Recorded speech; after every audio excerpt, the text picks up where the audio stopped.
A ratio. A ratio. Oh. We know what he wants for Christmas, Steph. Son of a bitch. Dude, fuck you. That's all I got. Trying to help you out, man. Thanks, Steph. You're welcome.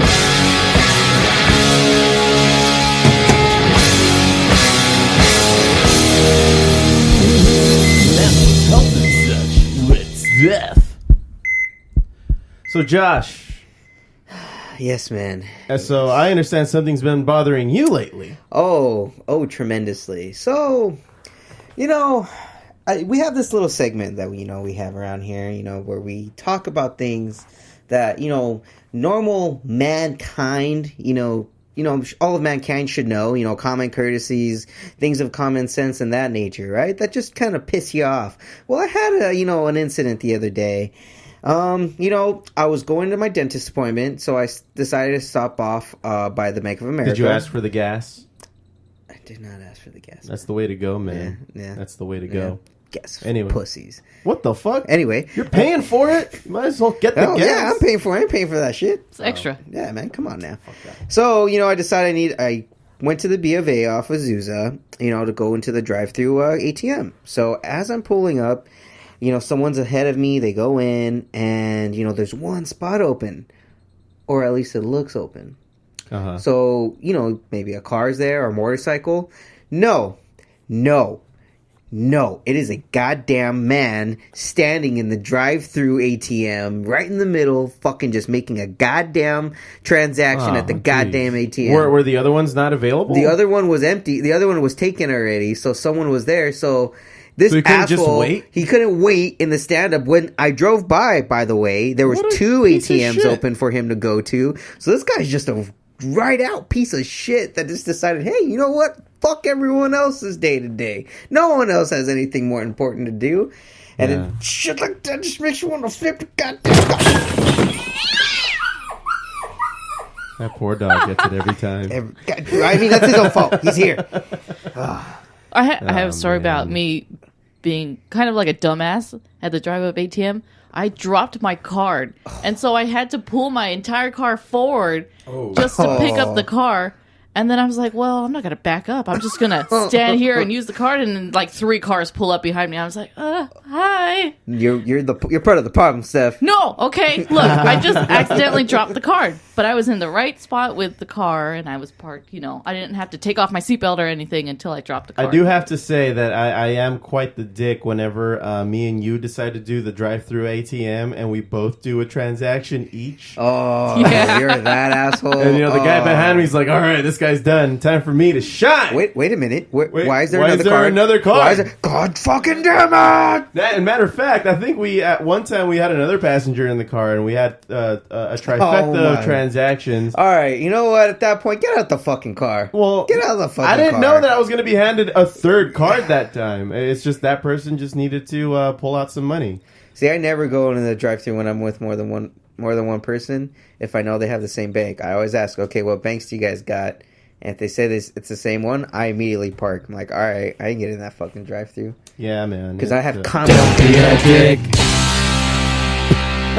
Take your own advice, bastards. Whatever, man. So, is that it? Yeah, I just needed to get that off my chest. All right, man. Thanks, we'll be right back.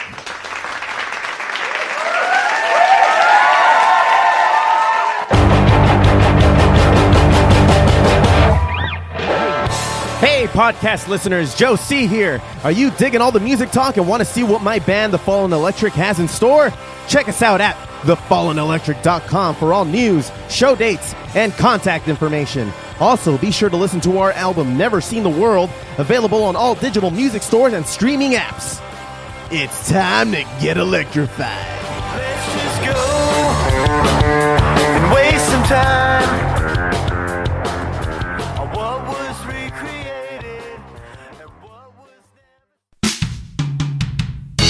The Foo Bar Show presents Real Men of Genius. Real Men of Genius. Today we salute you, Mr. Make a Bong Out of Anything Guy. Mr. Make a Bong Out of Anything Guy. Although you failed woodshop class, you strive to craft anything into a functioning pipe. by any means necessary.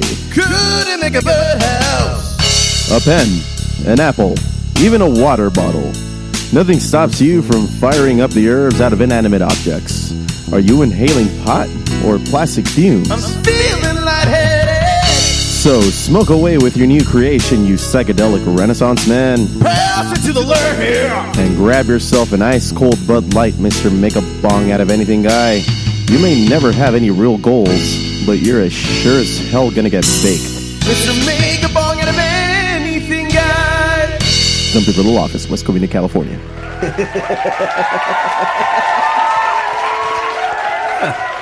All right. Remember those? Yeah, I do. I don't remember that one though. Huh? That was a new one. It's a little new. Huh? That was B-side. Damn. Yeah, I fucking miss those. But those were that was golden age radio commercial. I remember I used to hear those like on my way to school every morning. My dad would take me to my dad and mom would always listen to K-Rock whenever we go to school, and like I would always at least hear 2 of those commercials on my way to school. And dude, I was looking them up the other day, and there's like over 100 of them. Well, yeah, there's a shit ton of them. Yeah, dude. I think it's like a YouTube channel dedicated to all of them. Yeah, I think I've only heard like maybe 20 of them. And it wasn't always called Real Men of Genius. The first batch was called Real American Heroes. Yeah. And I think 9/11 happened. Ooh. Yeah. Was it that era? It took on like a new meaning. A Real American Hero took on a new meaning. So they didn't want to use that. So they changed it. And I think it has a better ring to it. Real Men of Genius. Real Men of Genius. I like how they have almost like a choir. Yeah. Sometimes. Like there's this one that goes, "Something smells delicious." Yeah.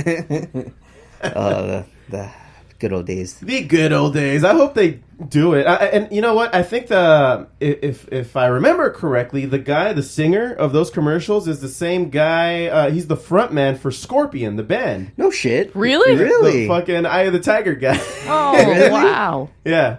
That's dope. Yeah. It's that. I think it's that same guy.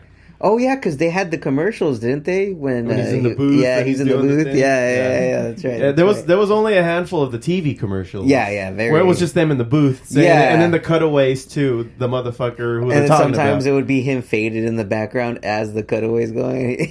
Right. He only had a headphone in. He's all It's all getting into it. Yeah, that shit was great. I will say that the Bud Light commercials are the funniest commercials for alcohol. Oh, fuck They're the that. funniest. Oh, yeah. Like the Oh, Dilly yeah. Dilly commercial. Dilly Dilly Oh, commercials my are God. They have a good sense of humor over at Anheuser-Busch. That's Yeah, for sure. yeah. They're not full of themselves. You know who has the worst commercials of any kind, whether it be TV or radio? McDonald's. Yeah. Like, they try to be cute and funny, but, like, it's just enough to get your attention, but not enough to, like, actually make you physically chuckle. It's just, like, cheesy. It feels Yeah. cheesy. It feels overdone. No, it feels like they just weren't trying. Yeah. It's very JV, you know? Yeah, pretty much. Yeah. Like, I don't want to eat their food after It's watching the underthought. commercial. You know, the Jack in the Box commercials are pretty good, too, every once Well, in a they know while. their audience. Yeah, they- that's yeah. true. Their audience. They're like, stoners eat our food. Our food's for stoners. Stoners, there Yep. we are. Yeah. The munchie meal, come on. He knew it. He knew he was Remember pandering that guy to. in the bus Oh, that yeah. pulls Smoke up? weed every day. Yeah, and he's just like, "What should I get? Should I get tacos or something along those lines?" And then he's talking to the Jack bobblehead in his van. Which, by the Oh, way, I yeah. have one because I used to work at Jack in the Box when they sold them, and not enough people bought them. Surprisingly, they're fucking dope. Yeah, my aunt, we used to start collecting them, but then one of my little baby cousins broke them all. Yeah, I know. So he's out of the family now. Yeah. Cool. Poor Jack. So keep telling the commercial story. Oh, and Jack's just like, "You should get 30," and he just gives a thumbs up, and the guy's just like, Yeah. commercial ends. Totally high. No, they're no hiding it. It was a fucking commercial. Right. Primetime TV. Oh, and the singer that we were talking about, the band he was with is Survivor. Survivor. I'm sorry. Not Okay. Scorpion. Yeah. Isn't Survival's still Eye of the Tiger? Yes. Yeah, Okay, yeah. so I was Still right there. says I knew Survivor. who he was. I Yeah, just got the Scorpion band was wrong. the Name's Dave. Scorpion was the German band that couldn't speak English. Yes. Dave Bickler is his name. Yeah. Anheuser-Busch reported to have spent $38 million per year airing just the radio version. Damn. So worth it. Damn, that So guy worth it. fucking made bank. And you know what? I based on other reports that I've read, Bud Light's probably the best light beer you can have these days. It has the most alcohol content and the least calories per volume. Per capita? Yeah, I mean, shut up. Per volume. capita, eh? Yup, that was the more you fucking know, right? So you got some sports to talk about, man. Yes, I do, sir. Yes, I do. All right. Sports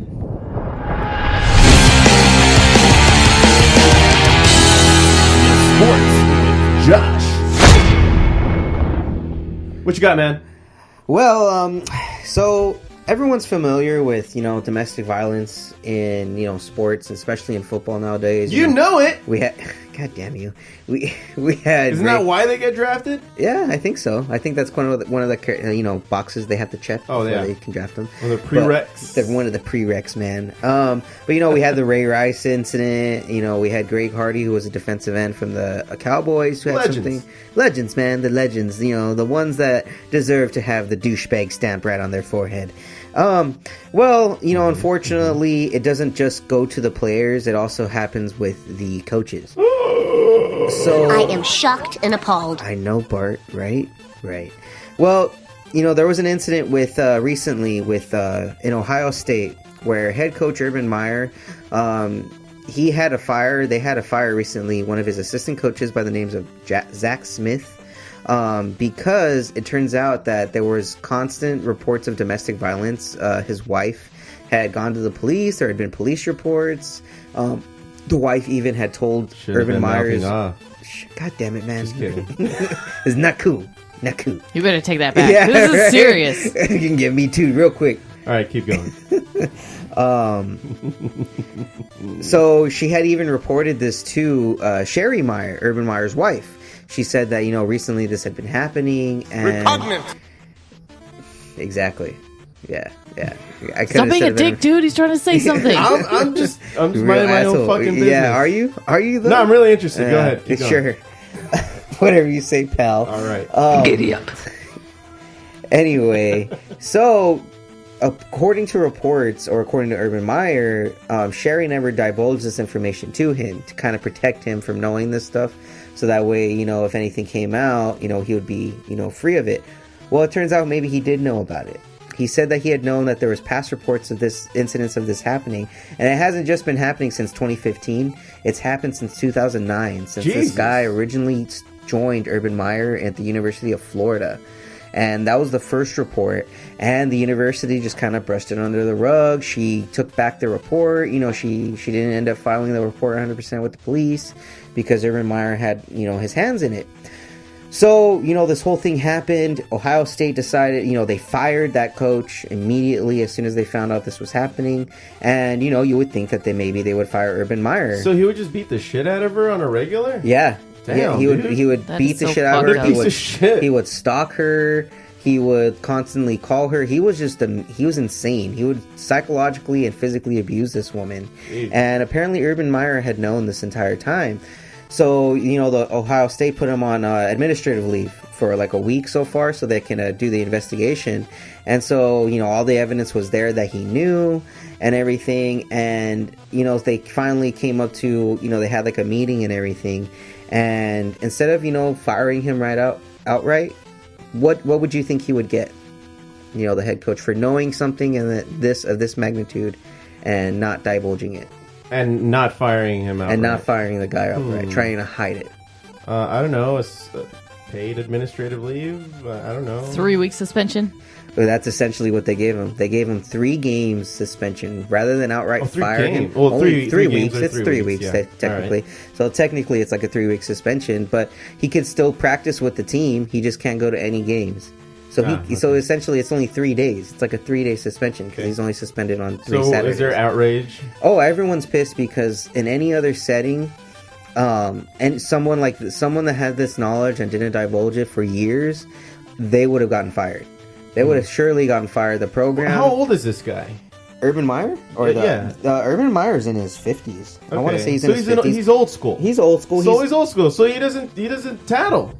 No. He came up just like, I'm no fucking snitch. But dude, I think in that setting though, that's a little different. If that's happening No, like that, you